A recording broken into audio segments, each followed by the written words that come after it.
Blessings, everyone out there. I'm Yemi Adeoti, lead pastor at There to Dream Christian Center. I want to trust that you are keeping well for such a time as we are living right now. I'm here to bring to us a word of encouragement and hope for such a time as this. I'm here to speak to us and challenge us on how to prosper rather in a time of crisis. How do you prosper in a time of crisis as this? Is it possible to prosper in a time of crisis? The answer is yes.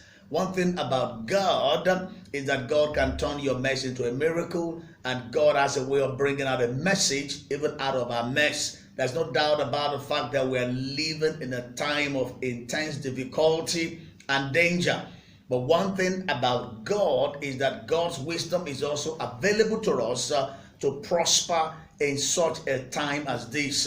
Look at the time of famine in Egypt. You could see that through the wisdom of God that was manifested through Joseph, the family and the nation of Israel were preserved and they enjoyed favor in a time of famine, a time of crisis. A time of crisis is a critical moment. That is the kind of world we're living right now. And I want you to know that you can succeed, you can maximize, because believe me, dear child of God, buried within this kind of situation are opportunities. Affliction certainly has advantage. I want to share with you one thing that can help you, one thing you need to pay attention to if you are going to prosper in a time of crisis like this. You must be willing to do things differently. The world has changed since the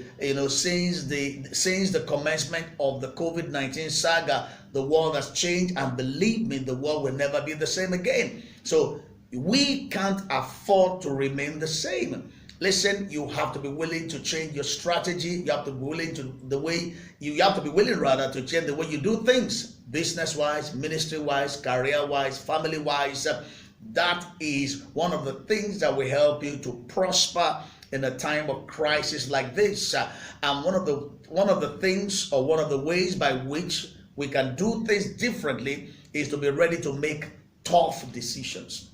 I'm telling you, this is one of the characteristics of somebody who's willing to do things differently. You have to be ready to make the tough calls.